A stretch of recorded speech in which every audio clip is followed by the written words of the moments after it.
Then the people of Ephraim mobilized an army and crossed over the river Jordan to Zaphon. They sent this message to Jephthah, "Why didn't you call for us to help you fight against the Ammonites? We are going to burn down your house with you in it." Jephthah replied, "I summoned you at the beginning of the dispute, but you refused to come. You failed to help us in our struggle against Ammon. So when I realized you weren't coming, I risked my life and went to battle without you, and the Lord gave me victory over the Ammonites. So why have you now come to fight me?"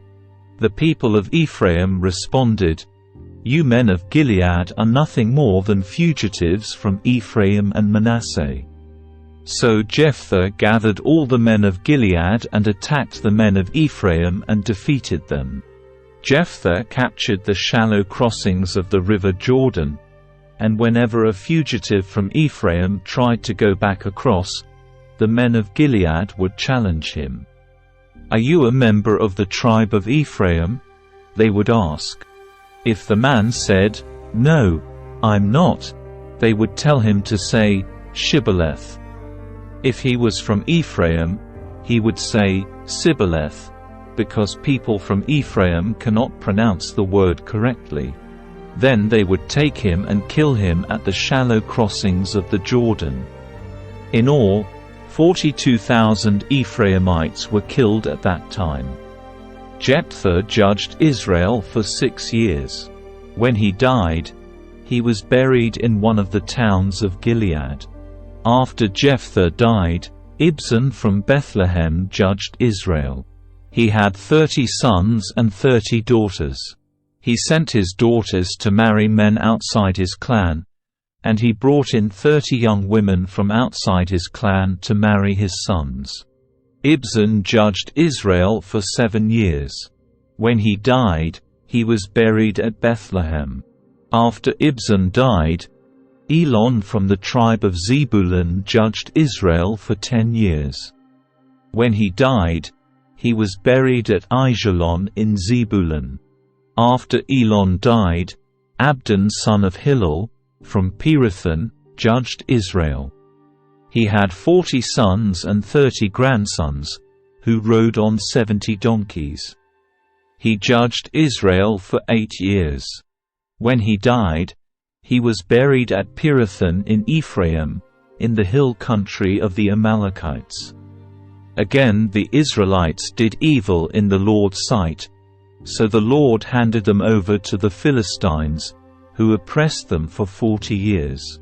In those days a man named Manoah from the tribe of Dan lived in the town of Zorah. His wife was unable to become pregnant, and they had no children. The angel of the Lord appeared to Manoah's wife and said, "Even though you have been unable to have children, you will soon become pregnant and give birth to a son. So be careful. You must not drink wine or any other alcoholic drink nor eat any forbidden food. You will become pregnant and give birth to a son, and his hair must never be cut, for he will be dedicated to God as a Nazirite from birth. He will begin to rescue Israel from the Philistines." The woman ran and told her husband, "A man of God appeared to me. He looked like one of God's angels, terrifying to see. I didn't ask where he was from, and he didn't tell me his name. But he told me, 'You will become pregnant and give birth to a son. You must not drink wine or any other alcoholic drink nor eat any forbidden food. For your son will be dedicated to God as a Nazirite from the moment of his birth until the day of his death.'" Then Manoah prayed to the Lord, saying, "Lord, please let the man of God come back to us again and give us more instructions about this son who is to be born." God answered Manoah's prayer, and the angel of God appeared once again to his wife as she was sitting in the field.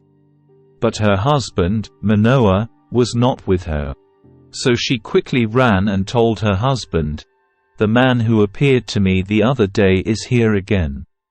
Manoah ran back with his wife and asked, "Are you the man who spoke to my wife the other day?" "Yes," he replied, "I am." So Manoah asked him, "When your words come true, what kind of rules should govern the boy's life and work?" The angel of the Lord replied, "Be sure your wife follows the instructions I gave her. She must not eat grapes or raisins, drink wine or any other alcoholic drink, or eat any forbidden food." Then Manoah said to the angel of the Lord, "Please stay here until we can prepare a young goat for you to eat." "I will stay," the angel of the Lord replied, "but I will not eat anything. However, you may prepare a burnt offering as a sacrifice to the Lord." Manoah didn't realize it was the angel of the Lord. Then Manoah asked the angel of the Lord, "What is your name? For when all this comes true, we want to honor you." "Why do you ask my name?" the angel of the Lord replied. "It is too wonderful for you to understand." Then Manoah took a young goat and a grain offering and offered it on a rock as a sacrifice to the Lord. And as Manoah and his wife watched, the Lord did an amazing thing. As the flames from the altar shot up towards the sky, the angel of the Lord ascended in the fire. When Manoah and his wife saw this, they fell with their faces to the ground. The angel did not appear again to Manoah and his wife. Manoah finally realized it was the angel of the Lord, and he said to his wife, "We will certainly die, for we have seen God." But his wife said, "If the Lord were going to kill us, He wouldn't have accepted our burnt offering and grain offering. He wouldn't have appeared to us and told us this wonderful thing and done these miracles." When her son was born, she named him Samson. And the Lord blessed him as he grew up. And the Spirit of the Lord began to stir him while he lived in Mahaneh Dan, which is located between the towns of Zorah and Eshtaol. One day when Samson was in Timnah, one of the Philistine women caught his eye. When he returned home, he told his father and mother, "A young Philistine woman in Timnah caught my eye. I want to marry her. Get her for me." His father and mother objected. "Isn't there even one woman in our tribe or among all the Israelites you could marry?" they asked. "Why must you go to the pagan Philistines to find a wife?" But Samson told his father, "Get her for me. She looks good to me." His father and mother didn't realize the Lord was at work in this, creating an opportunity to work against the Philistines, who ruled over Israel at that time. As Samson and his parents were going down to Timnah, a young lion suddenly attacked Samson near the vineyards of Timnah. At that moment the Spirit of the Lord came powerfully upon him, and he ripped the lion's jaws apart with his bare hands. He did it as easily as if it were a young goat. But he didn't tell his father or mother about it. When Samson arrived in Timnah, he talked with the woman and was very pleased with her. Later, when he returned to Timnah for the wedding, he turned off the path to look at the carcass of the lion. And he found that a swarm of bees had made some honey in the carcass.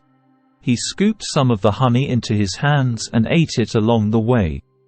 He also gave some to his father and mother, and they ate it. But he didn't tell them he had taken the honey from the carcass of the lion. As his father was making final arrangements for the marriage, Samson threw a party at Timnah, as was the custom for elite young men. When the bride's parents saw him, they selected 30 young men from the town to be his companions. Samson said to them, "Let me tell you a riddle. If you solve my riddle during these 7 days of the celebration, I will give you 30 fine linen robes and 30 sets of festive clothing. But if you can't solve it, then you must give me 30 fine linen robes and 30 sets of festive clothing." "All right," they agreed. "Let's hear your riddle." So he said, "Out of the one who eats came something to eat. Out of the strong came something sweet." 3 days later they were still trying to figure it out. On the 4th day they said to Samson's wife, "Entice your husband to explain the riddle for us, or we will burn down your father's house with you in it. Did you invite us to this party just to make us poor?" So Samson's wife came to him in tears and said, "You don't love me, you hate me. You have given my people a riddle, but you haven't told me the answer." "I haven't even given the answer to my father or mother," he replied. "Why should I tell you?" So she cried whenever she was with him and kept it up for the rest of the celebration. At last, on the 7th day he told her the answer because she was tormenting him with her nagging. Then she explained the riddle to the young men. So before sunset of the 7th day, the men of the town came to Samson with their answer.